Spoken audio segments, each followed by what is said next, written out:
है जिंदा फकत वहदत अफकार से मिल्लत, है जिंदा फकत वहदत अफकार से मिल्लत, वहदत हो फला जिससे वो इल्हाम भी इल्हाद, वहदत की हिफाजत नहीं बे कुव्वत बाजू, वहदत की हिफाजत नहीं बे कुव्वत बाजू, आती नहीं कुछ काम यहाँ अक्ल खुदा दाद, आती नहीं कुछ काम यहाँ अक्ल खुदा दाद। ऐ मर्द खुदा तुझको वो कुव्वत नहीं हासिल, ऐ मर्द खुदा तुझको वो कुव्वत नहीं हासिल, जा बैठ के सीगार में अल्लाह को कर याद, जा बैठ के सीगार में अल्लाह को कर याद। मिस्कीनिया महकूमिया नौमीदिए जावेद, जिसका ये तसव्वुफ हो वो इस्लाम में कर इजाद। मुल्ला को जो है हिंद में सजदे की इजाजत, मुल्ला को जो है हिंद में सजदे की इजाजत, नाता ये समझता है कि इस्लाम में है आजाद, नाता ये समझता है कि इस्लाम में है आजाद। कंदागांव যুব সমাজ ও লুটের চর ইউনিয়ন মুজাহিদ কমিটির উদ্যোগে আয়োজিত ঐতিহাসিক বার্ষিক ইসলামী মহাসম্মেলন ও হালকায়ে জিকির 2016 এই অধিবেশনের সম্মানিত সভাপতি সাহেব, মুআজ্জাজ উলামায়ে কেরাম, মুরব্বিয়ান ইজম, যুবক ভাইরা ও বন্ধুরা, পর্দার আড়ালে অপেক্ষমান মায়েরা ও বোনেরা, আল্লাহ রাব্বুল আলামিনের বিশেষ মেহেরবানি যে আল্লাহ তাআলা আমাদেরকে দ্বীনের মহব্বত অন্তরে নিয়ে একটি দ্বীনি মাহফিলে এসে কিছু দ্বীনি কথাবার্তা বলার শোনার তৌফিক দিয়েছেন, বসার জমায়েত হওয়ার তৌফিক দিয়েছেন। শুকরিয়া আদায় করে জোরে সোরে বলি আলহামদুলিল্লাহ। লম্বা কোনো ভূমিকার দিকে না দিয়ে আমি আমার মূল কথাটাকেই আলোচনা করে দেওয়ার চেষ্টা করছি। মহান রব্বুল আলামিন মানুষকে দুটো জিনিস দিয়েছেন। বলেন, মহান রব্বুল আলামিন মানুষকে কয়টা জিনিস দিয়েছেন? একটার নাম শরীর, যেটা আমরা একে অন্যকে দেখতে পাচ্ছি, আর একটার নাম মন, কেউই কারোটা দেখতে পায় না। আল্লাহ কাকে মানুষকে কয়টা জিনিস দিয়েছেন? পৃথিবীর অন্য কোন মাখলুককে দুটা দেননি, দুটো দিয়েছেন মানুষকে। একটার নাম মন, বলেন একটার নাম, আরেকটার নাম তন। তন মানে শরীর। মন দেখা যায় না, তন দেখা যায়। তনে কাজ করে, মনে পরিকল্পনা করে, মন স্কিম সাজায়, আর তন সেটা বাস্তবায়ন করে। এজন্যই মনের গুরুত্ব বেশি তনের চেয়ে। আজ পর্যন্ত কোনো মানুষ আগে খায় পরে মনে চায় না, আগে মনে চায় পরে খায়।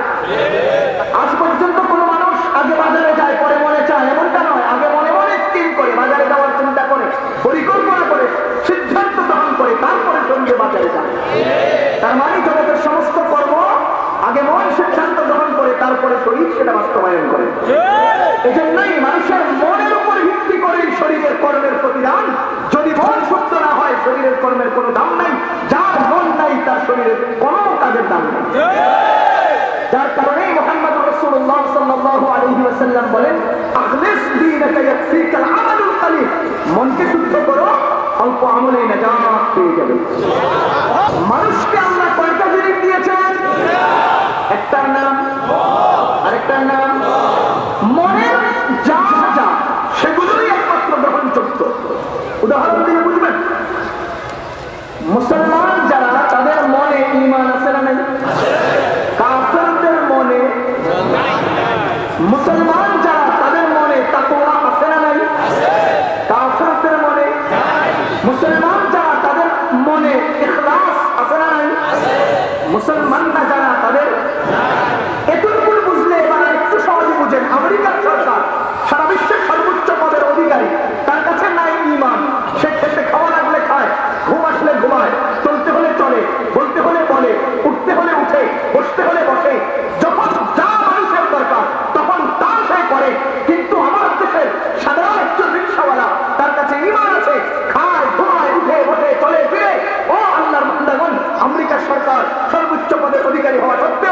মনের মধ্যে ঈমান নাই, তার কোনো কাজের গুরুত্ব নাই। রিকশাওয়ালার ঈমান আছে, সবগুলো কাজ ইবাদত হয়ে যায়। এজন্যই মহান রব্বুল আলামিন মানুষের মনকে দিয়েছেন বেশি গুরুত্বপূর্ণ। শরীরগুলোর কোনো দাম নাই, শরীরের কোনো কাজের দাম নাই। কার শরীর কেমন দেখতে, কে হট্টা কাট্টা, কে দেখতে সুন্দর, কে উঁচা, কে লম্বা, কে চিকন, কে ছোট, এত কিছুর দিকে তাকানোর সময় নেই। মনের মধ্যে কার কত তাকওয়া, কত ঈমান, কত ইখলাস, সেটাই গ্রহণযোগ্য। সেটার উপর ভিত্তি করেই মহান আল্লাহর কাছে প্রতিদান পাওয়া যাবে। আল্লাহ মানুষকে কয়টা জিনিস দিয়েছেন? 1 নাম্বার, 2 নাম্বার। এবার আসেন, মনে শরীরে উন্নত হওয়ার জন্য খাওয়া দাওয়া লাগে কিনা? মন লাগে না? শরীর চাঙ্গা হয় কিনা? আর আওয়াজ দিয়ে বলেন না। মন, শরীর রোগাক্রান্ত হয় কিনা? মন। উদাহরণ দিয়ে বুঝাবো। শরীরে রোগে আক্রান্ত হয়, শরীর দুর্বল হয়, শরীর চাঙ্গা হয়। মন রোগে আক্রান্ত হয়, মন দুর্বল হয়, মন চাঙ্গা হয়। বুখারী শরীফের 2 নম্বর পৃষ্ঠায় ইমাম বুখারী রাহমাতুল্লাহি আলাইহি একটা বাব কায়েম করেছেন। আব্দুল্লাহ ইবনে মাসউদ রাদিয়াল্লাহু তাআলা আনহু সে কওলের উপর ভিত্তি করে, ইজলিস বিনা নুমিন সাআতান, আসল বছর আমরা কিছু মনকে চাঙ্গা করি।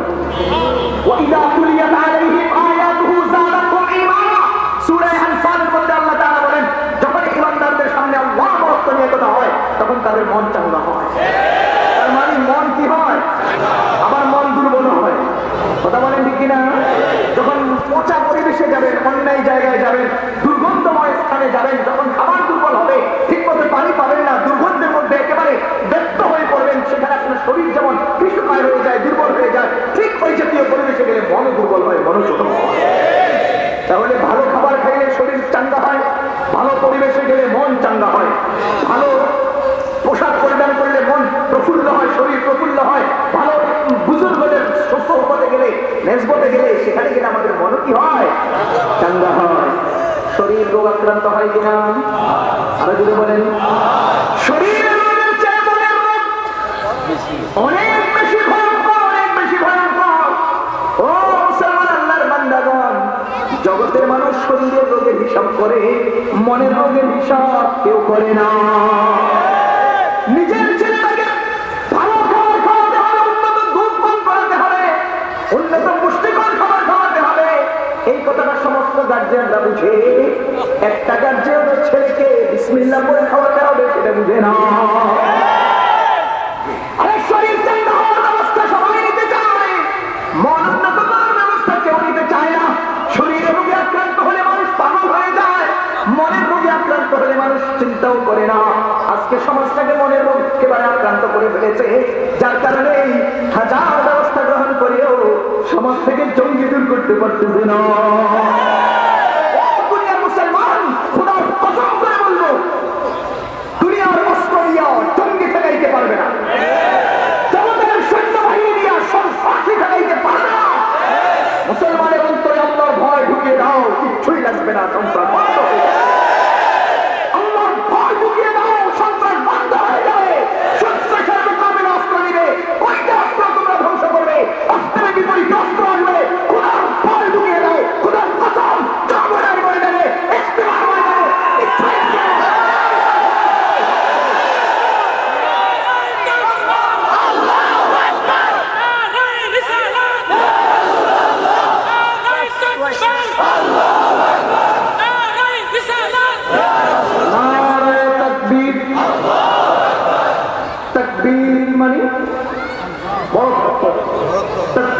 মানে নারা মানে ঢঙ্কা, টঙ্কা, বক্তের ঢঙ্কা কার? আর কারো? আর কারো? আর কারো? সুতরাং নারায়ের সারফ চলবে না, নারায় খাজা বাবা চলবে না, নারায় গাউসুল আজম চলবে না, নারা শুধু শুধু শুধু আল্লাহ।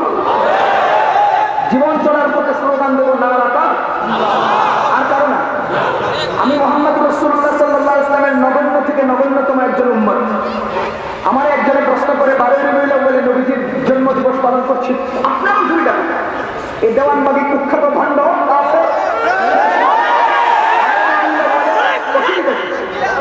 দেওয়ানবাগী এত বড় কাফের, একটা কুফরি আকীদা যদি 1000 কোটি মানুষের মধ্যে বন্টন করে দেয়, তাহলে সব কাফের হয়ে যাবে, সব কাফের হয়ে যাবে। কত জঘন্য কাফের!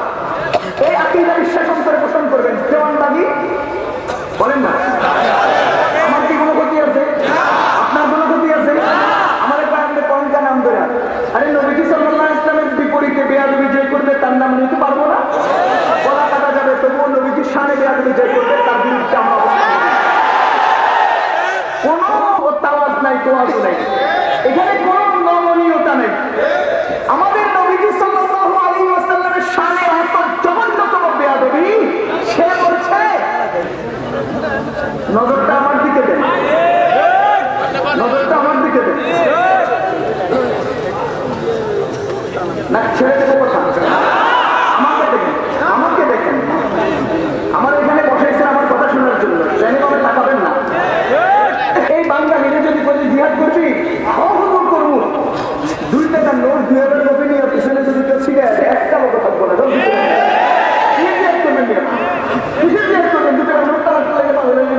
আমি জানি না, আমরা জানি না, বুঝি না। 2 টাকার নোট 2000 কপি নিয়ে পিছনে ফিরে দিচ্ছে, ভিক্ষা মারেন, একটা লোক স্টেজে থাকবে না, একটা লোক থাকবে না। আল্লাহ ভয় অন্তরে ঢুকান, আল্লাহ ভয় মুসলমানদের অন্তরে কি ঢুকান? সব বন্ধ হয়ে যাবে। চাঁদাবাজি, ধোঁকাবাজি, ধান্দাবাজি, তারপরে টেন্ডারবাজি, কথা বলেন ঠিক না? সবচেয়ে কিছু সব বন্ধ হয়ে যাবে। এই জন্য মানুষের শরীরে রোগে আক্রান্ত হয়, এটা মানুষ বুঝে। মনে রোগে আক্রান্ত হয়, মানুষ এটা বুঝে না। উন্নত খাবার খাওয়াতে হবে, গার্জেন সেটা বুঝে। বিসমিল্লাহ পরে খাও, খাওয়ার পরে আলহামদুলিল্লাহ করতে হয়। কোন বাবা সন্তানকে এটা কেন শিক্ষা দেয় না? কোন বাবা তার ঘরের মধ্যে এই চর্চা কেন করে না? ও মুসলমান, শরীরের রোগের চেয়ে মনের রোগ নরম না শক্ত, খুব দুর্বল না ভয়ঙ্কর? আমি উদাহরণ দিয়ে বুঝাবো। শরীরের রোগে আক্রান্ত হয় 3টা রোগের কথা শুনেন। 1 number cancer, 2 number high pressure, 3 number diabetes. আরো কত রোগ আছে না? কথা বলেন, আছে না? জ্বর, মাথা ব্যথা, চোখের ব্যথা, পাতলা পায়খানা, সর্দি, কাশি, অভাব নেই। এগুলো কিসের রোগ? এগুলো কিসের রোগ? এই শরীরের রোগের চিকিৎসক মুদি দোকানেও পাওয়া যায়। প্যারাসিটামল ওষুধের মুদি দোকানে নাই? কোন রোগের চিকিৎসার ওষুধ এগুলো? আর কথা বলে না। ও মুসলমান, শরীরের রোগ দুর্বলের জন্য শরীরের রোগের ওষুধ মুদি দোকানেও পাওয়া যায়, চা দোকানেও পাওয়া যায়। শরীরের রোগের চিকিৎসা কেন্দ্র, হাসপাতাল, ডিসপেন্সারি অভাব নাই, সারা বাংলাদেশের অলিতে গলিতে অভাব নাই। কিন্তু পক্ষান্তরে মনের রোগ, ভয়ঙ্কর মনের রোগের চিকিৎসার ব্যবস্থা কোথাও দেওয়া হচ্ছে না। শরীরের রোগ 1 নাম্বার ক্যান্সার। ক্যান্সার মানুষটা একটা সময় এসে সেই লোকটা মারা যায়, তার ঠিকানা হয় কবর। ঠিকানা কোথায়? ডায়াবেটিস আক্রান্ত মানুষটার শরীর কৃষকায় হয়ে যায়, দুর্বল হয়ে যায়, কিডনিগুলো ড্যাম হয়ে যায়, রক্তগুলো পানি হয়ে যায়। বাংলাদেশের চিকিৎসা শেষ, বিদেশ নিয়ে চিকিৎসা করে ওই লোকটার সর্বশেষ তার ইন্তেকাল হয়ে যায়, লোকটার ঠিকানা হয় কবর। ও মুসলমান, হাই প্রেশার আক্রান্ত মানুষটা একটা পর্যায়ে স্ট্রোক হয়, 1 বার 2 বার 3 বার স্ট্রোকের পরে সেই লোকটা হঠাৎ দুনিয়া ছেড়ে চলে যায়, তার ঠিকানা হয় কবর। সুতরাং শরীরের রোগের আক্রান্ত মানুষটার ঠিকানা কোথায়? বলেন। পক্ষান্তরে মনের রোগের সম্পর্কে আমাদের নবীজি সাল্লাল্লাহু আলাইহি ওয়াসাল্লাম বলেন, লা ইয়াদখুলুল জান্নাতা মান কানা ফি কলবিহি মিসকাল হাববাতিন মিন খারদালিন মিনাল কিবির। যে ব্যক্তির অন্তরের মধ্যে সরিষার দানা সম পরিমাণ অহংকার থাকবে, ওই ব্যক্তিটা জান্নাতে পৌঁছতে পারবে না। মনের রোগের 1 নাম্বার রোগ হলো অহংকার। কথা বলেন কি? ও মুসলমান, আল্লাহর বান্দাগণ, আমি উদাহরণ দিলে অনেকের গায়ে লাগবে। বলেন তো, একই দল করে, একই দল এক গ্রুপে আরেক গ্রুপের সাথে দ্বন্দ্ব করে কিনা, যুদ্ধ করে কিনা, সন্ত্রাসী হায়ার করে কিনা, বোমাবাজি করে কিনা, চলন্ত গাড়িতে ঘুমন্ত মানুষগুলোর উপর বোমা চলে কিনা, এই সবগুলোর একমাত্র কারণ হলো অহংকার, অহংকার, অহংকার। অহংকারের কারণে একই দলের 2 গ্রুপে সন্ত্রাসী হায়ার করে দ্বন্দ্ব লাগে। আমার আল্লাহ বলেন, ওয়াইবাদুর রহমানিল্লাযীনা ইয়ামশুনা আলাল আরদি হাওনা ওয়া ইযা খাতাবাহুমুল জাহিলুনা ক্বালু সালামা। কুরআন ও হাদিসের ইলম অর্জনকারী উলামায়ে কেরাম, এরাই হলেন আল্লাহর প্রকৃত বান্দা। এই বান্দাদের গুণ সম্পর্কে আল্লাহ বলেন, এরা দুনিয়াতে চলে একেবারে তাওয়াজু বিনয়ের সাথে। কোন মূর্খ কেউ কিছু কথা বললে সালাম দিয়ে তাদের থেকে ফিরে চলে আসে। ও মুসলমান, আল্লাহর বান্দাগণ, ইসলাম মানুষকে তাওয়াজু শেখায়, ইসলাম মানুষকে বিনয় শেখায়। আর দুনিয়ার লোক, দুনিয়ার মোহ, দুনিয়ার আকর্ষণ, এই ক্ষমতা তোমাদেরকে অহংকারী বানায়। সমস্ত সন্ত্রাসীর মূল কারণ হলো অহংকার, সমস্ত সন্ত্রাসীর মূল কারণ হলো। সুতরাং যে যত বড় সন্ত্রাসী,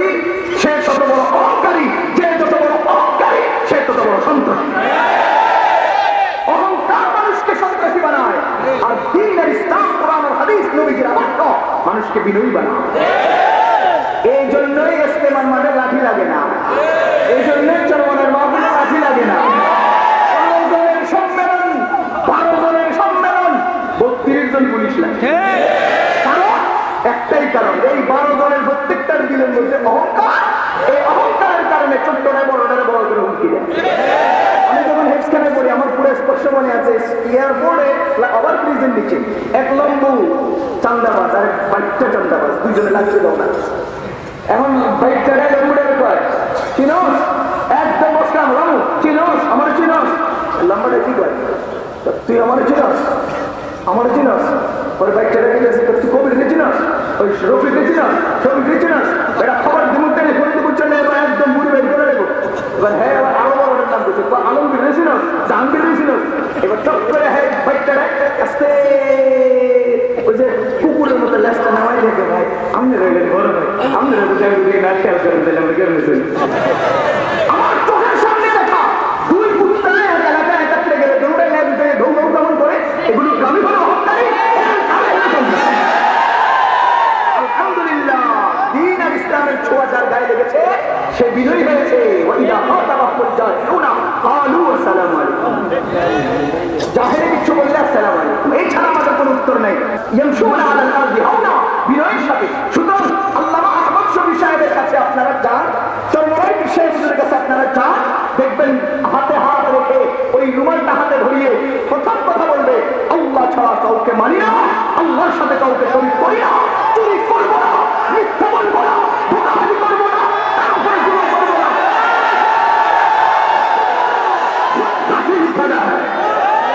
দুনিয়াদাররা কি শিক্ষা দেয়? আরে আমি আরো সহজভাবে উদাহরণ দিই, কারে গায়ে লাগলে আমার কিছু বলেন না, বললেও কোনো অসুবিধা নেই। এরকম অনেক কয়, অনেক বর্তমান বাংলাদেশে নেতা রেডি করার জন্য ট্রাকের ড্রাইভারের মতো ইন্টারভিউ নেয়। ট্রাকের ড্রাইভার ঠিক করতে ইন্টারভিউ করলে জানেন ড্রাইভারের জিজ্ঞেস কয়টা মারছস? না স্যার একটা মারি না। কত সব তুই কয়টা মারছস? স্যার সিএনজি দিয়ে একটা ভাঙছি। তোর কিছু হয়েছে? না কিছু হলে তোরে দিয়ে হইব। এরকম অহংকার নেতা ঠিক করে, কয়টা মারছস? স্যার একটা মারি না। তোরে দিয়ে নেতা গিয়ে না স্যার আমি দিয়ে দুটো চালাই, হ্যাঁ তোরে দিয়ে। এখনকার নেতা সাব্যস্ত করে, ট্রাকের ড্রাইভার সাব্যস্ত করানো। জন্মটাই তো অহংকারী। এজন্য মুসলমান মনের সবচেয়ে বড় রোগ হলো অহংকার। যার দিলের মধ্যে কিঞ্চিত পরিমাণ অহংকার থাকবে সেই লোকটা জান্নাতে যাবে না। আমরা কি বলেন, যে লোকটা জান্নাতে যাবে না তার ঠিকানা কোথায়? ক্যান্সার রোগে আক্রান্ত মানুষটা মরে গিয়ে ঠিকানা হলো কোথায়? আর অহংকার রোগে আক্রান্ত মানুষটা ঠিকানা হলো কোথায়? আপনারাই বলেন কোন রোগটা সহজ?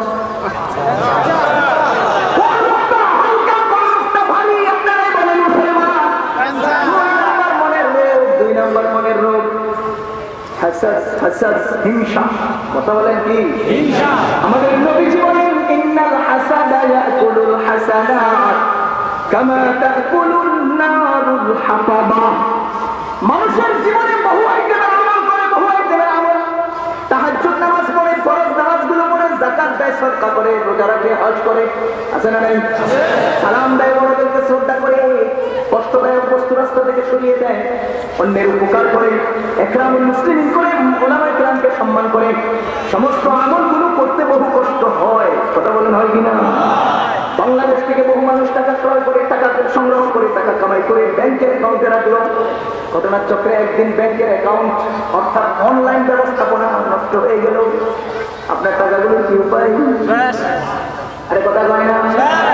আপনার বিকাশ নাম্বার, এই বিকাশ অ্যাকাউন্টের মধ্যে কি পিন কোড ব্যবহার করেছেন পৃথিবীর কেউ জানে না।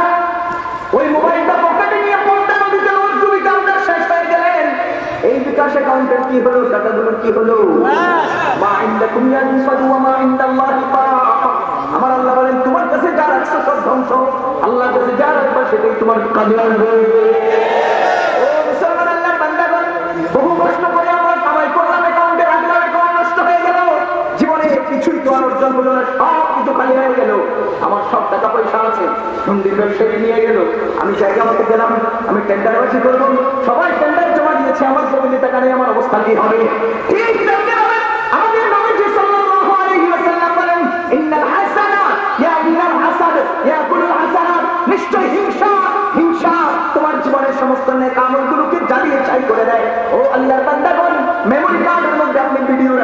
মেমোরি কার্ডের মধ্যে আপনি অডিও রাখলেন, মেমোরি কার্ডের মধ্যে আপনি অ্যাপেক্স রাখলেন, মেমোরি কার্ডের মধ্যে আপনি পিকচার রাখলেন, মেমোরি কার্ডের মধ্যে কোরআন শরীফের সফটওয়্যার রাখলেন, বহু কিছু আপনার মেমোরিতে আছে।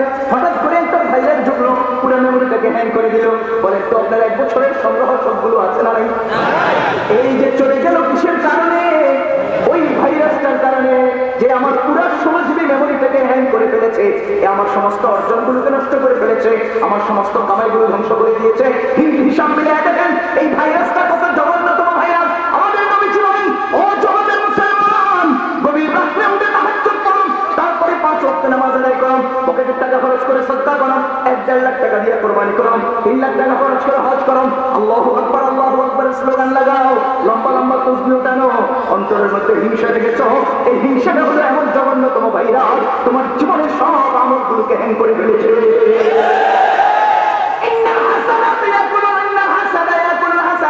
এই হিংসা তোমার অন্তরকে হ্যাং করে দিয়েছে, তোমার আমল নামাকে ধ্বংস করে দিয়েছে, তোমার জীবনের সব আমল শেষ করে দিয়েছে। ও আল্লাহ বান্দাগণ, হিসাব মিলান। যে লোকটা ক্যান্সার আক্রান্ত হয়েছে, এই লোকটাকে ডাক্তার বলছে তুমি শেষ পর্যন্ত যাও, ছাড়া কিছু খাইবা না। এই লোকটা কিন্তু ইলিশ মাছ খেয়েছিল, এই লোকটা কিন্তু বহু ভালো ভালো খাবার খেয়েছিল, মরণের আগ মুহূর্তে তার খাবার কম কমে গেছে, তার জীবন চলার গতি পাল্টে গেছে। শেষ পর্যন্ত তার ঠিকানা হলো মৃত্যু, শেষ পর্যন্ত তার ঠিকানা 3টা কবর, শেষ পর্যন্ত তার ঠিকানা 2 কবর। কিন্তু মুসলমান আল্লাহ বান্দাগণ, তুমি যে পিছনে যা কামাই করেছ, তোমার এই হিংসা জীবনের সবগুলোকে জ্বালিয়ে ছাই করে দিয়েছে। ও আল্লাহ বান্দাগণ, সব কথা যদি বলতে হয়, এখানে আওয়ামী লীগ করেন এমন লোক আছে না নাই? বিএনপি করেন লোক আছে না নাই? জামাত ইসলামী করেন লোক আছে না নাই? বিরোধী পার্টি করে আছে না নাই? দেশত বসত করে আছে না নাই? একটুখানি পশ্চিমে আমাদের রাজপথ কথা বলেন।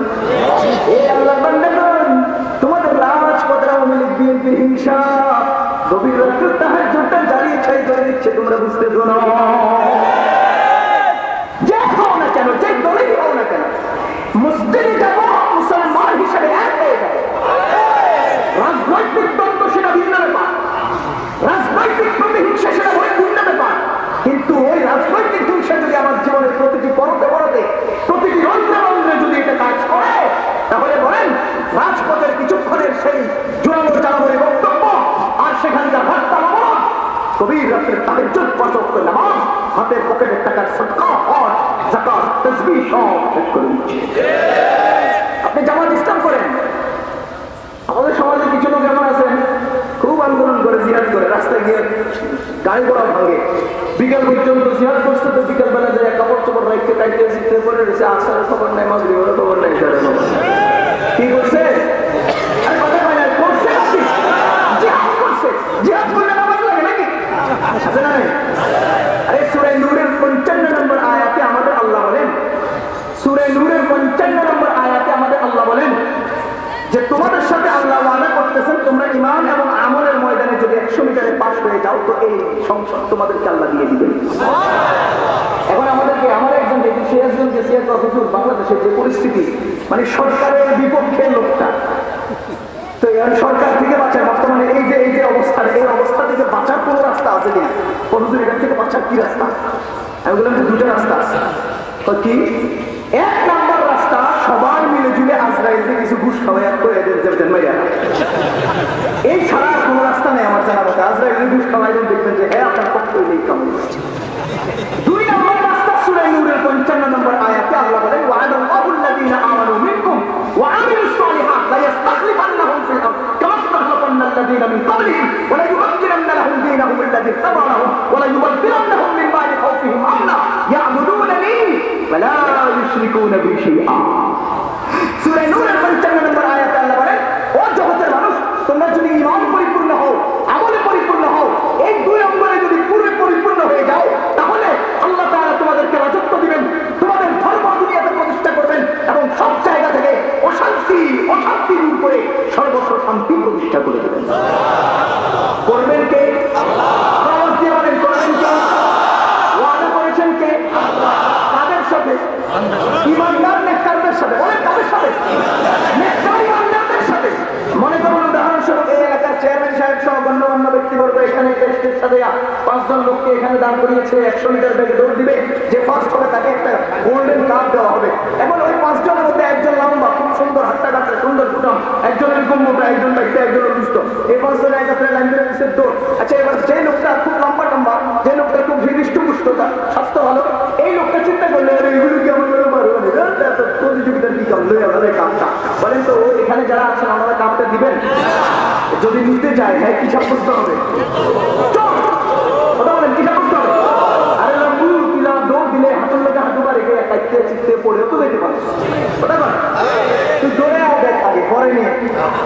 আমাদের আল্লাহ বলে, আমি হলাম কর্তৃপক্ষ, সংসদ ভবন হলো কাপ, তোমরা হলো দৌড় প্রতিযোগিতার খেলা।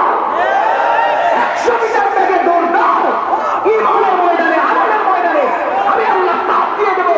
ও জগতের মুসলমান, তোমার ইমান শুদ্ধ না করে, আমার শুদ্ধ না করে সংসদ দখল করার চেষ্টা, কর্তৃপক্ষের সামনে থেকে কাপ চুরি করার চেষ্টা,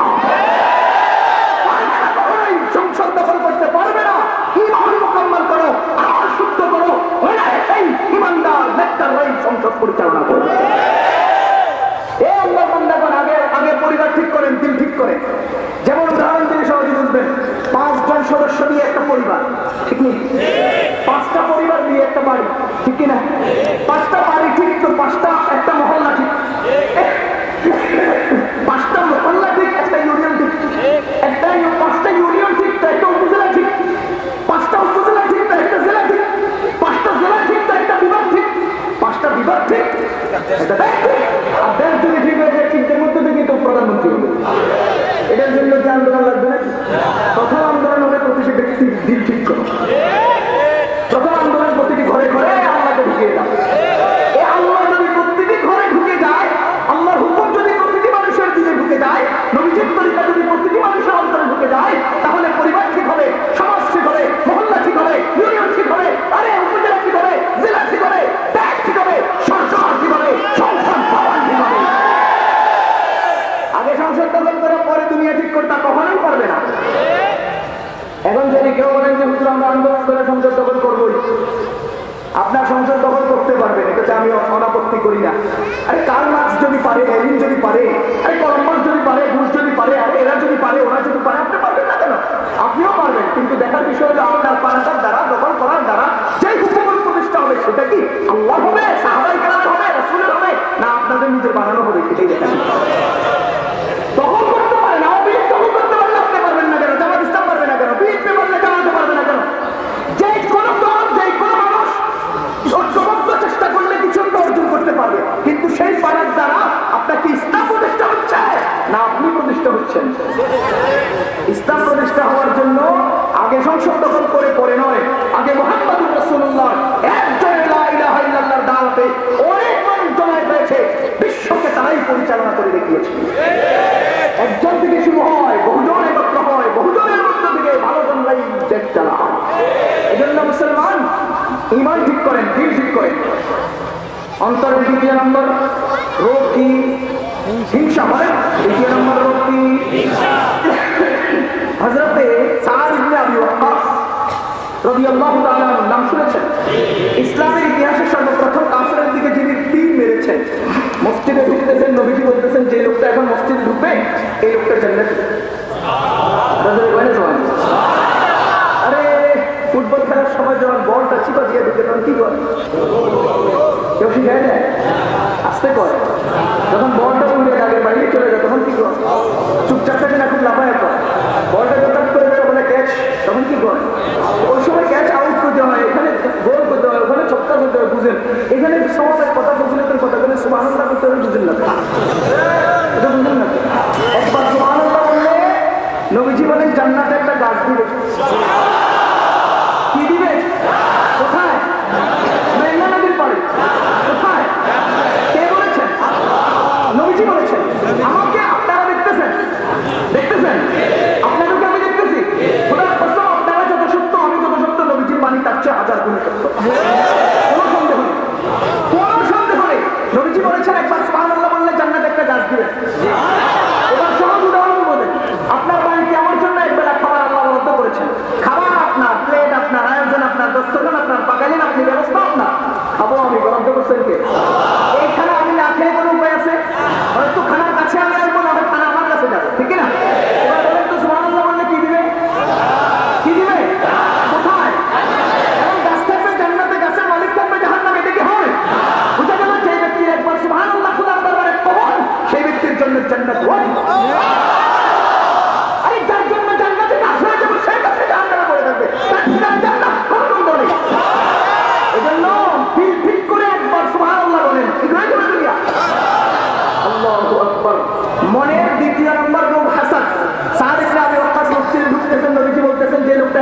জান্নাতে মসজিদে ঢুকে ঢুকতে জান্নাতি।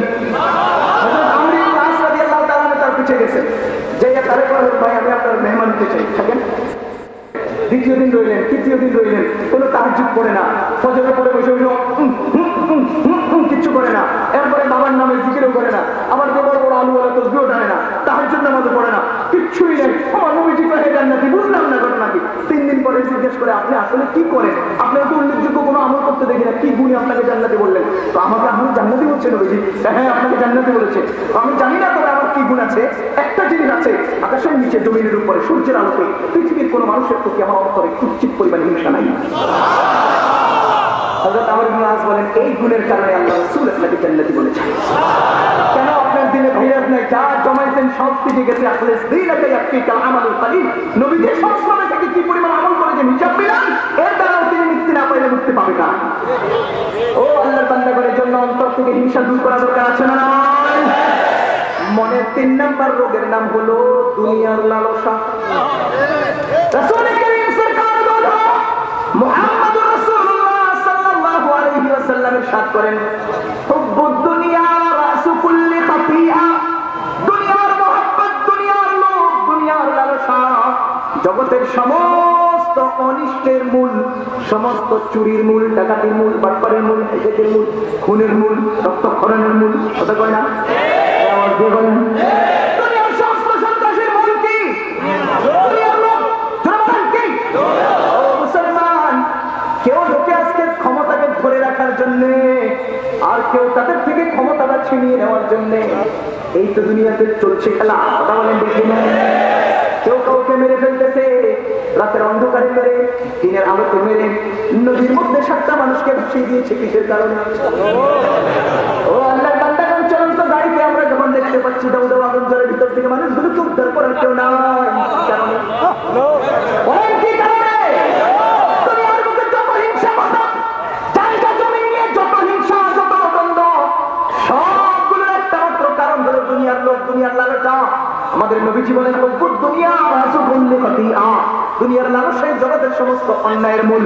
ও আল্লাহর বান্দাগণ, আজকে সন্ত্রাসী তালাশ করছেন কোথায়? কেউ কেউ সন্ত্রাসী তালাশ করতে মসজিদে যায়। সাবধান সাবধান, মসজিদে সন্ত্রাসী পাওয়া যায় না। রাতের অন্ধকারে যখন আমরা গাড়ি চালিয়ে যেতে চাই, দাউদকান্দি থেকে মেঘনা পর্যন্ত মাঝখানে 3টে গ্রুপ দেখা যায় রাত্রেবেলা। সরকারি লাইট ব্যবহার করে, সরকারি গাড়ি ব্যবহার করে, সরকারি পোশাক ব্যবহার করে, ট্রাকগুলো থামাই না, জানালার ফাঁকে দিয়ে পয়সা খায়। এরাই হলো 1 নম্বর সন্ত্রাসী।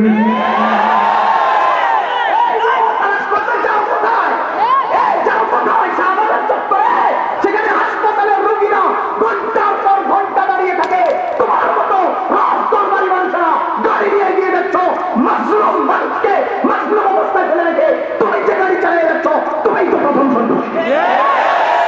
এই সন্ত্রাসী কারে কয়? দুর্বলের উপরে সবলের হস্তক্ষেপের নাম সন্ত্রাসী, দুর্বলের উপর সবলের বাড়াবাড়ির নাম সন্ত্রাস। কথা কন? এই এলাকার পরিবারগুলিতে তালাশ করে দেখেন পোলার বউর উপরে শাশুড়ির কি পরিমাণ সন্ত্রাসী করে। এই এলাকার পরিবারগুলোতে তালাশ করে দেখেন পোলার বউর উপরে শাশুড়িরা কি পরিমাণ সন্ত্রাসী করে। বিয়ে করে আন আর 3 দিনের মাথায় সব হান্ডিবাদী গুলো বিয়ে করে, দেখি তোর মায়ের করে কি কামড়ি। কথা কন?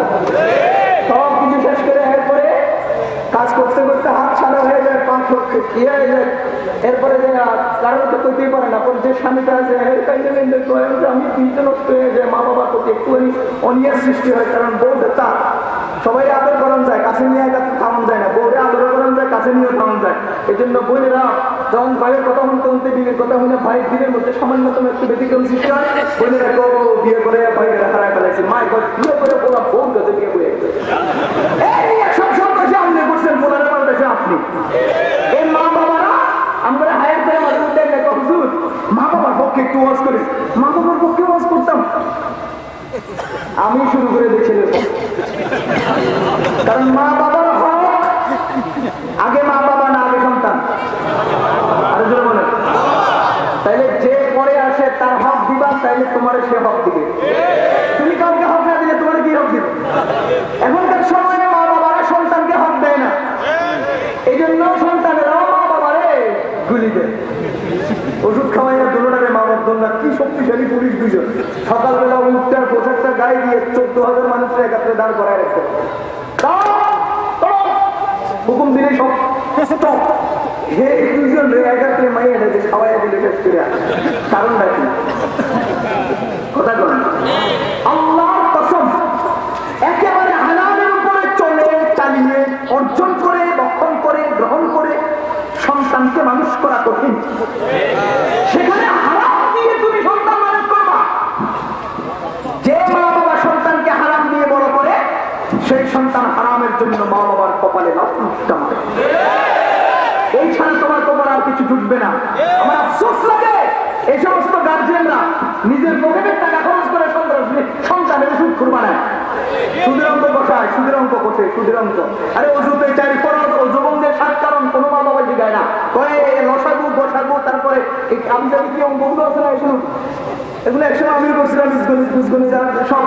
এই সবগুলো করতে করতে করতে করতে করতে করতে শেষ পর্যন্ত কি হিসাব করে সুদ কামনে খায় হিসাব করে। তো বড় করতে দেখায় কি হয় সুদ করে। মা বাবাই নিজের টাকা খরচ করে বলারে সুদ করবে না। ও মুসলমান, অন্তরের আরেকটা রোগ হলো দুনিয়ার লালসা। কথা বলেন ঠিক কিনা? সব বিস্তারিত বিশ্লেষণ করতে গেলে অনেক সময় লাগবে, অনেক দিক চলে যাবে, অনেকের গায়ে লেগে যাবে। ও আল্লাহর বান্দাগণ, শুধু এতটুকু বলবো, দুনিয়ার লালসার কারণে যে মনে রোগ সৃষ্টি হয়, এই রোগে একজনের ক্ষতি করে না, বহুজনের ক্ষতি করে। যে লোকটার গায়ের মধ্যে ক্যান্সার হয়েছে, এই লোকটা আক্রান্ত হয়েছে, নিজে মরে গেছে, একজন শেষ। যে লোকটার গায়ের মধ্যে ডায়াবেটিস হয়েছে, এই লোকটা একজন মারা গেছে, একজন শেষ। যে লোকটার হাই প্রেশার হয়েছে, স্ট্রোক করা একজনের, একজন শেষ। কিন্তু যে লোকটার দিলের মধ্যে দুনিয়ার লোক সৃষ্টি হয়েছে, এই কি বলে নদীর কিনারায় সেই চড়া অঞ্চল থেকে সে দখল করতে যাবে, একা পারে না। এই জন্য এই দিক থেকে 5 জন হায়ার করে, ওদিক থেকে 10 জন হায়ার করে, আরো 10 জন 20 জন হায়ার করে সন্ত্রাসী টাকা দিয়া এরপরে জায়গাটা দখল করার চেষ্টা করেন। ও মুসলমান আল্লাহর বান্দাগণ, একটুখানি চিন্তা করে হিসাব মিলিয়ে দেখেন, দুনিয়ার লালসা যখন তার অন্তরে চলে আসে, তখন এই রোগ তাকে একজনকে আক্রান্ত করে না, আরো বহুজনকে আক্রান্ত করে। এই বহুজন একাত্র তারা নিজেরা নিজেদের মধ্যে রাখে না, তার প্রতিপক্ষের উপর আক্রমণ চালায়। তাহলে দুইটা পক্ষের আক্রমণ হয়ে পুরো সমস্ত নষ্ট হয়, পুরো জাতি গুচ্ছে নষ্ট হয়, বহু মানুষ ক্ষতিগ্রস্ত হয়, বহু সম্পদ ধ্বংস হয়। বুঝা গেল? দুনিয়ার লালসা একজনের ক্ষতি করে না, বহুজনের। এবার আপনি হিসাব মিলান। মুসলমান, অন্তরের রোগ অহংকার, মানুষের ঠিকানা হয় জাহান্নাম। অন্তরের রোগ হিংসা, মানুষের আমলগুলো জ্বালিয়ে ছাই করেন। অন্তরের রোগ দুনিয়ার লালসা পুরো সমাজটাকে ধ্বংস করে। এবার হিসাব মিলান, মনের রোগ ভয়ঙ্কর না শরীরের রোগ ভয়ঙ্কর? এবার বলেন, মনের রোগের চিকিৎসার দরকার আছে না নাই?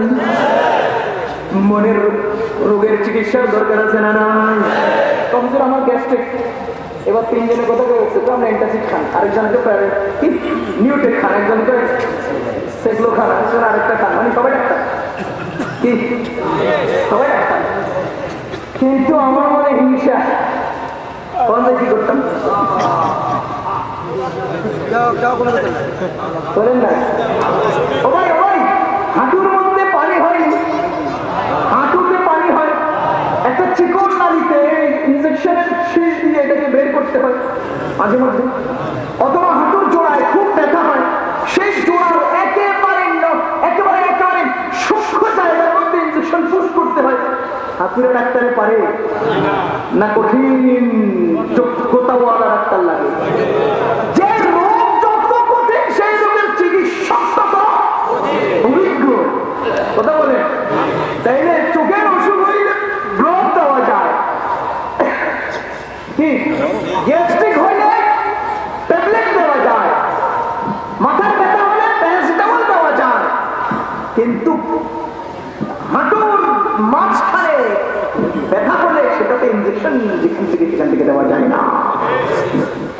যে রোগটা যত ভয়ঙ্কর, তার চিকিৎসক হবে তত যোগ্য। কথা বলেন বিজ্ঞান? আপনারা বলেন তো, কোন লোকের অন্তরের মধ্যে হিংসা নাই? হাত তোলেন, কে কে আছেন?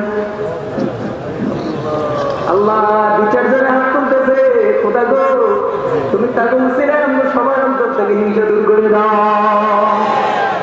এই লোকগুলো হিংসা নাই বলছে, এই লোকগুলো যদি আমি হিসাব মিলাই, দাদার মতো হবে, দাদার মতো, তার মতো, আর কয় না তার মতো। রাস্তা দিয়ে চলতেছেন, দাদাকে জিজ্ঞেস করে, দাদা কেমন আছেন? তো আলহামদুলিল্লাহ। দাদা কি কয়? ও মুসলমান, দাদারে ধরে নিয়ে একটা হোটেলে নিয়ে যান, একটা চা 3টা পুরি দাদার সামনে দেন, দাদার হাতে একটা পুরি ধরিয়ে বলেন, দাদা আপনি জিজ্ঞেস করেন দাদা কেমন আছেন? দাদা তো নাতি কইস না, হাঁটুর ব্যথায় উঠতে পারি না, কোমরের ব্যথায় উঠতে পারি না, আরে চোখে ভালো দেখি না, কানে ভালো শুনি না, আমার বউটা এই করে কোনার বউটা ওই করে, গরু আমার ধান খায় আমার লাগছে, অমুকের ছাগল আমার এই ক্ষতি করছে। ও মুসলমান, প্রথমে যদি জিজ্ঞেস করলাম দাদা কেমন আছেন, আলহামদুলিল্লাহ, শিবার মধ্যে নিয়ে ঢুকেছি। আর দাদা এমন এমন অবস্থার কথা কইছে, কইতে কইতে তার মুখে পানা শুরু হয়ে গেছে।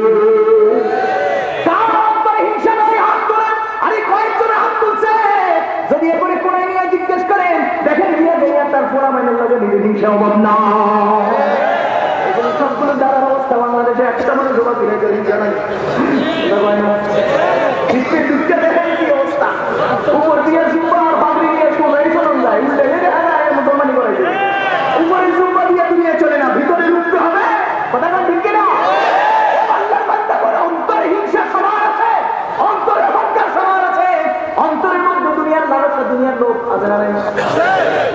কার কার দুনিয়ার লোক নাই? হাত তোলেন। আল্লাহ সবাই দুনিয়ার লোক দিয়ে দাও।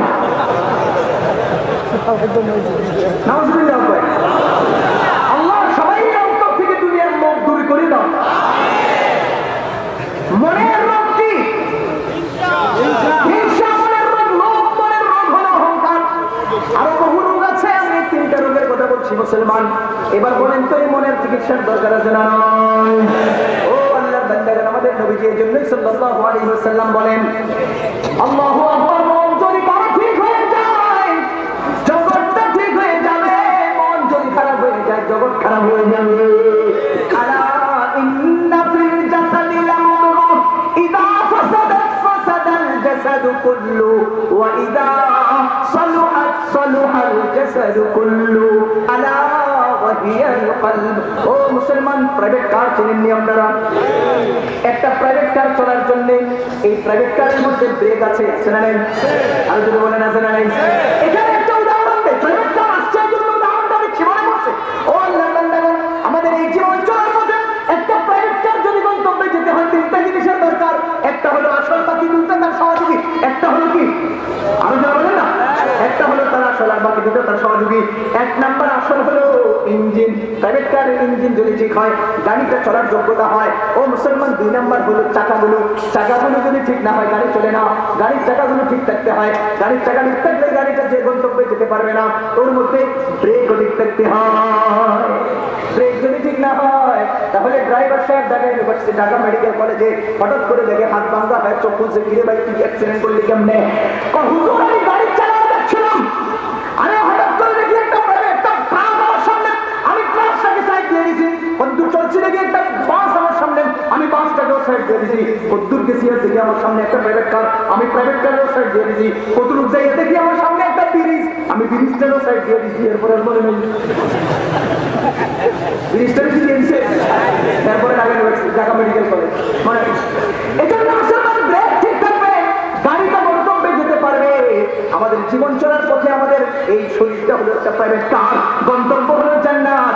যেতে হলে 1 নাম্বার ঈমান ঠিক থাকতে হবে, 2 নাম্বারে নেক আমল ঠিক হতে হবে, 3 নাম্বারে গুনাহ থেকে বাঁচার ব্রেক ঠিক থাকতে হবে। ও মুসলমান, এই প্রাইভেট কারের ব্রেক, আমরা একদিন গাড়ি চালিয়ে যাচ্ছিলাম, হঠাৎ করে ব্রেকটা ফেল হয়ে গেছে, ব্রেক হয় না। আমি চিন্তা করলাম ব্রেক কেন হয় না, আস্তে করে গাড়িটা সাইড করে তদন্ত শুরু করলাম। এই ব্রেকটা প্রত্যেকটা জিনিস আছে, এমন 4টা চাকা আছে, 4টা চাকার সাথে 4টা ড্রাম আছে, ড্রামের সাথে ব্রেক শো ব্রেক পেড থাকে।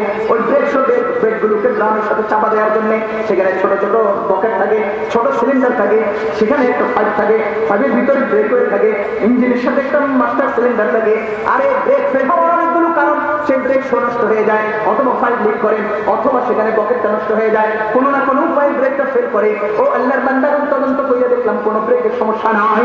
এরপরে একটা গ্যারেজে চলে গেলাম, বলেন তো আপনারা এত সব অসুবিধার পরেও আমি কিচ্ছু জানি না, আমি তদন্ত করে এটার কারণ বের করতে পারলাম না। যে জানে বুঝে তার কাছে যাওয়া লাগবে কিনা?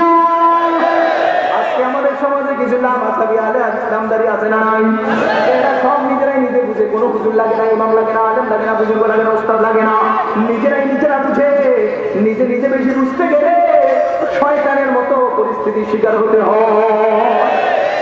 ও আল্লাহর বান্দাগণ, তারা বলে আমরা কোরআন হাদিস থেকে আমল করি, কোরআন হাদিস থেকে শিখে জানি, মানে কোরআন হাদিস থেকে জানা যায়, শেখা যায় না। কথা বল, কোরআন হাদিস থেকে কি করা যায়? শেখা, শিখতে হয় ওস্তাদ থেকে। কথা বল, আল্লাহ বলছেন ফাগসিলু মুজুহাকুম, চেহারা মুক্ত করো। কদ্দুর সেটা বলছেন নি, শিখেছেন কে? ও আইদিয়াকুম ইলাল মারাফিক, কোনই পর্যন্ত তুমি হাত দাও। কতটুকু ধৌত করে কথা কোরআনে আছে না? ওস্তাদ শিখাইছে। এবার আপনারা বলেন তো আমাদের কাছে কোরআন পরিপূর্ণভাবে দোষ ত্রুটি মুক্ত ভাবে আসছে কিনা? হাদিসগুলো পরিপূর্ণ আসছে কিনা? যে উস্তাদরা আমাদেরকে ওযু শিখাইছেন, ওযুটা দুর্বল আসছে না সেটাও প্রবল আসছে? কোরআন যদি সবল আসে, হাদিস যদি সবল আসে, ওস্তাদের শিখানো সে আমলটাও সমান। সুতরাং আপনারা নতুন করে মসজিদে গন্ডগোল সৃষ্টি করবেন না মুসলমান।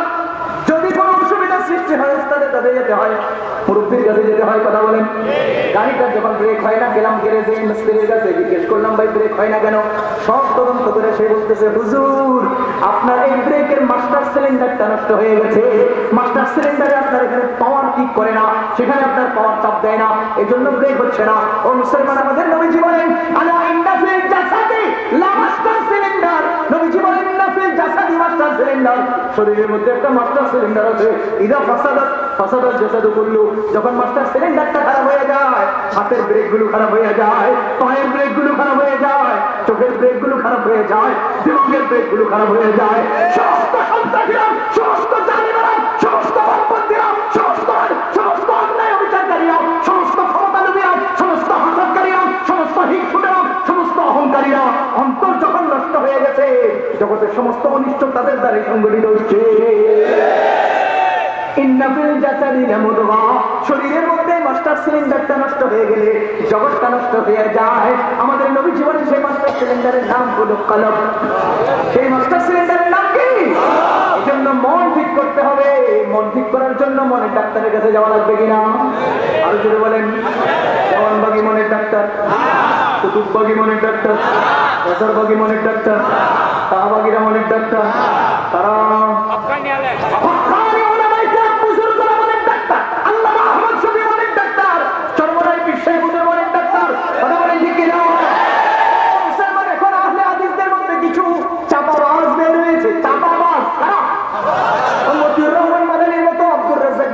মতো কুখ্যাত চাপাবাজরা বের হয়েছে। এরা বলে ইস্তেমায় যাওয়া হারাম, এরা বলে চরমনায় যাওয়া হারাম, এরা বলে দেওবন্দিরা কাফের, নাউজুবিল্লাহ বলেন, কাফের মুশরিক, নাউজুবিল্লাহ। ও আল্লাহর বান্দাগণ, বিষয়টাকে বিশ্লেষণ করতে গেলে সময়ের দরকার। আল্লাহু আকবার। এই জগতের মানুষেরা যখন নাকি বিশৃঙ্খল না, হানাফি মাযহাব অবলম্বীরা ওস্তাদকে মেনে চলে, চরমনায় পীর সাহেবের মুরিদেরা পীর সাহেবের অনুসরণ করে, দাওয়াত তাবলীগের সমস্ত সদস্যরা ইমাম আমিরের অনুকরণ করে, আর এই সমস্ত লোকেরা আমির থেকে বিচ্ছিন্ন করে, আলেম থেকে বিচ্ছিন্ন করে জনগণকে শয়তানের লোকমা বানানোর ধান্দা করছে। এখন আমি অল্প সময়ের মধ্যে আপনাদেরকে এই কথাটা বুঝিয়ে দিতে চাই। 1 মিনিট 2 মিনিটের মধ্যে আমি কথাটা বুঝিয়ে দিতে চাই। আমরা মনের চিকিৎসার জন্য চিকিৎসকের কাছে যাওয়া লাগবে কিনা? এখানে যারা প্রশ্ন করতেছে যে জান্নাতে যেতে হলে পীরের দরকার নাই, পীর কি বাবা, পীর কি, পীর কি জানাই? ও মুসলমান, জান্নাতে যেতে হলে পীরের দরকার আছে কিনা? নাই, নাই, আমি বলি নাই। জান্নাতে পীর আছে, জান্নাতে যাওয়ার জন্য পীরের দরকার নাই। বুঝেন? উদাহরণ দেন, একজন কাফের হিন্দু মুসলমান পরিবারে থাকে, মুসলমানদের সমাজে থাকে, চলে ফিরে, মুসলমান বন্ধুদের সাথে উঠা বসা, কোরআন দেখেছে, হাদিস দেখেছে, কালিমা দেখেছে, কালিমা শিখেছে, সূরা ফাতিহা শিখেছে, দেখেছে, বা ইসলাম সম্পর্কে আইডিয়া নিয়েছে, কখনোই সে মুসলমান হয় নাই। ঘটনার চক্রে একদিন সেন্ট মার্টিন যাওয়া শুরু করেছে, প্রতিমধ্যে লঞ্চটা ডুবে গেছে। এই লোকটাকে পানিতে ভাসিয়ে ভাসিয়ে কোনো একটা দ্বীপে নিয়ে গেছে, যে দ্বীপে কোনো মানুষজন নেই, ছায়া নাই, গাছ নাই, খাওয়া দাওয়া দ্রব্য নেই, মোবাইল নেই, কাউকে ডেকে আনার অবস্থা নাই। এই লোকটা সেখানে দুকে দুকে মোবাইল ছাড়া তার কোনো উপায় নাই। ও মুসলমান, সেই হিন্দু লোকটা সেই দ্বীপের মধ্যে অবস্থান করছেন, তার মনের মধ্যে প্রচন্ড ভাবে আঘাত করেছে। আমি তো মুসলিম পরিবারের মধ্যে অবস্থান নিয়েছিলাম, মুসলমান সমাজের মধ্যে ছিলাম, বন্ধুদের মধ্যে ছিলাম, আমি তো কালিমা শিখেছিলাম, সেখানে দাঁড়িয়ে সে কালিমা পড়েছে, আল্লাহকে বিশ্বাস করেছে, নবীজিকে বিশ্বাস করেছে, পরকালকে বিশ্বাস করেছে, ফেরেশতাদেরকে বিশ্বাস করেছে, যা যা বিশ্বাস করা লাগে সব করেছে। আপনারা বলেন তো এই লোকটা ইমানদার হবে না বেঈমান হবে? এই লোকটা জান্নাতি হবে না জাহান্নামী হবে? ও মুসলমান, সেই লোকটা দ্বীপের মধ্যেই মুসলমান হলো, এক ওয়াক্ত নামাজও পড়লো না, কোনো পীরের কাছে গেল না, জান্নাতি হবে কেন? বুঝা গেল পীরের কাছে যাওয়া লাগবে না জান্নাতি হতে হলে। কিন্তু খোদার কসম, জান্নাতে উন্নত মাকাম অর্জন করার জন্য, উন্নত আমল করার জন্য, শয়তানের ধোঁকা থেকে নিজেকে বাঁচিয়ে রাখার জন্য, দুনিয়ার ব্যস্ততার মধ্য থেকে দুনিয়ার কোনটা নেক কোনটা অন্যায় আর অন্যায় এটা বোঝার জন্য সচ্চ ইমানদার দিনদার মুত্তাকি আলেম একজন পীরের দরকার আছে। জান্নাতে যাওয়ার জন্য পীরের দরকার নাই, শয়তানের ধোঁকা থেকে বেঁচে আমল উন্নত করে জান্নাতে উন্নত মর্যাদা অর্জনের জন্য পীরের দরকার আছে। এখন প্রশ্ন হলো, পীর কেমন হবে? পীর হওয়ার জন্য 1 নম্বর শর্ত আলেম হতে হবে। 1 মিনিটের মধ্যে শেষ করবো। পীর হওয়ার জন্য 1 নম্বর শর্ত আলেম হতে হবে। যে লোক আলেম না, সে কখনো পীর হতে পারে না। ফাকিহুল ওয়াহিদুন আশাদ্দু আলা শাইতানি মিন আলফি আবিদিন। একজন নেককার আলেম, একজন ফকিহ আলেম 1000 আলেমের চেয়েও শয়তানের কাছে ভয়ঙ্কর। আব্দুল কাদের জিলানী রাহমাতুল্লাহি আলাইহি তাহাজ্জুদ নামাজ আদায় করছেন, হঠাৎ করে দেখে আকাশ থেকে একটা সাদা আলো তাকে ঘিরে ফেলেছে, পুরো ঘরটা আলোকিত করে ফেলেছে। ওরে বাবা, এমন কোন আলো যদি অন্ধকারে দেখা যায়, পরের দিন তো আমি কাপড় উল্টে গিয়ে কোনো বড় বুঝে হয়ে গেছি খেতে যাবে। আর কি কথা বল, আব্দুল কাদের জিলানীর ঘর আলোকিত, ওই আলো থেকে একটা গায়েবী আওয়াজ আসছে, আব্দুল কাদের, আমি আল্লাহ তোমার প্রতি খুশি হয়ে গেলাম, আজ থেকে তোমার নামাজ লাগবে না, গাঞ্জা খেতে থাকো। আব্দুল কাদের জিলানী করেন, লা হাওলা ওয়ালা কুওয়াতা ইল্লা বিল্লাহ। যে নবীজির উপর নামাজ নাযিল হলো, উনি নামাজ পড়তে পড়তে পা ফুলায় ফেলে, উনি সিজদায় গেলে মরে যাওয়ার অবস্থা হয়, আমি কেন বলে আল্লাহ আমার কত নামাজ মাফ আছে না নাই? আব্দুল কাদের জিলানী লা হাওলা করলেন, আলোটা চলে গেল। হঠাৎ করে আওয়াজ আসছে, আব্দুল কাদের, তোমার ইলম আজকে তোমারে বাঁচায় দিছে। যদি এই মুহূর্তে আমাকে বলতেছে ও নোয়াল করে না তোর বাঁচায় দিছে, আমার এই জামার মধ্যে আর জায়গা এনে তো না খুলে থাকা কথা বল। আব্দুল কাদের জিলানী বলেন, লা হাওলা ওয়ালা কুওয়াতা ইল্লা বিল্লাহ, আমার ইলম আমাকে বাঁচায় না, আমার আল্লাহ আমাকে বাঁচাইছে। ফাকিহুল ওয়াহিদুন আশাদ্দু আলা শাইতানি মিন আলফি আবিদিন। যে আলেম হবে না, সে পীর হতে পারে না। নিজেরই তো লুঙ্গির খবর নাই, আরেকজনের লুঙ্গি কেমনে ঠিক করবে? ও মুসলমান, 2 নাম্বার যে লোকটা পীর হবেন, সেই লোকটার 2 নাম্বার শর্ত হলো সুন্নতের উপর জীবন যাপন করতে হবে। এখনকার সময় কিছু কিছু লোক কাছে কোনো কারামত নেই, কি আকাশে উঠতে পারে না, জমিতে উঠতে পারে না, পানিতে ভাবতে পারে না, কি এটা? এক বুজুর্গের কাছে মুরিদ 12 বছর ছিল, কোনো কারামত দেখে নাই, চলে যাচ্ছে, হুজুর আপনি কি ফিরেছেন, কোনো কারামত নাই। তুই কি কারামত দেখতে যাচ্ছিস? কই আপনারা আকাশে উঠতে দেখি নাই, চুপে একটু আনতে দেখি নাই, পাখিরে কইবেন চলে আয়, চলে আসবে, আবার কইবেন চলে না, চলে যাবে, এটাও আপনার কারামত। তো এই নিয়মই কারামত। আজকে 12 বছর আমার থেকে কোনো মুস্তাহাব ছুটে যেতে দেখছ? হয় না হুজুর, এর চেয়ে বড় কারামত আর কি হতে পারে? আরে ফরজ ওয়াজিব সুন্নাত সুন্নতে মুআক্কাদা হয়, মুআক্কাদা বহু করে, মুস্তাহাব ছুটে না যেই লোকের কাছ থেকে 12 বছর সেই লোক থেকে বড় কারামত আর কি হয়? এজন্য 2 নাম্বার শর্ত হলো তার সুন্নতি জীবন হতে হবে। কথা বলেন ঠিক না? এ মুসলমান, পীর রে তোর নাম কি? মুরিদের পরিচয়। কথা বলেন। গাছের তোর নাম কি? গাছটা আম গাছ লাগাইছে কোনটা, ল্যাংড়া কোনটা, হিমসাগর কোনটা, এই কোনটা সে চেনা যায় না। যেদিন ফল ধরে সেই দিন বুঝে যায় কোনটা চোখা কোনটা নিমঠা। সুতরাং গাছের তোর নাম কি? ফলে পরিচয়। ফলের আগে কোনো গাছের নাম বলা যায় না। পীরের তোর নাম কি? মুরিদের পরিচয়। সেই পীর হক যেই পীরের কাছে দাড়িবিহীন লোক যাইয়া দাড়িওয়ালা হয়, সেই পীর হক যেই পীরের কাছে বেপরদাওয়ালা পর্দাসীন হয়, সেই পীর হক যেই পীরের কাছে নামাজ যাইয়া নামাজ আরো ছাইয়া দেয়, যেই পীরের কাছে যাইয়া সিগারেট করে গাঁজাখোর হয়, যেই পীরের কাছে মুরিদ হইয়া ও মুসলমান পশ্চিম দিকে উষ্টা খাইও করে না, হ্যাঁ বলে দেওয়ানবাগির খলিফা পশ্চিম দিকে উষ্টা খাইও করে না, একদম ইচ্ছে করে পড়ে না, উষ্টা খাইলো কাটতে কাটতে পশ্চিম দিকে পড়ে না, হ্যাঁ বলে মুরিদ, হ্যাঁ বলে পীর, হ্যাঁ বলে খলিফা। ও মুসলমান আল্লাহর বান্দাগণ, এবার পাইলাম পীরের কাছে পীর আলেম হলেন, তিনি সুন্নতের জীবন যাপনওয়ালাও হলেন। এবার আপনার কাছে 2টা শর্ত, আপনি যে তার কাছে যাবেন, কোন ধরনের পীরের কাছে যাবেন? 1 নম্বর শর্ত, সেই পীর সাহেবের প্রতি আপনার অন্তরে আকর্ষণ আছে কিনা, দুর্বলতা আছে কিনা,